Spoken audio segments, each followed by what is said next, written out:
Well, developing tonight in Fort Collins, police are investigating after two bodies were found overnight. They were discovered in the city's drainage system below the most heavily traveled roadway in Fort Collins.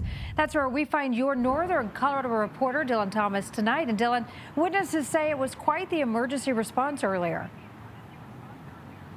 Yeah, the witnesses who were here earlier this morning tell us that there was quite the police and fire presence here, and they even had to shut down part of College Avenue in order to access this grate that is right here behind me. When you get on top of the grate and look down below, it goes down about 15 feet, and then from there on each side is a tunnel that's easily big enough to fit a human inside and to be able to crawl around in there, and that is where police say two individuals were found inside of a tent. Now, for location context, this is just outside of the Honda dealership along College Avenue, though it was on city property where the bodies were found.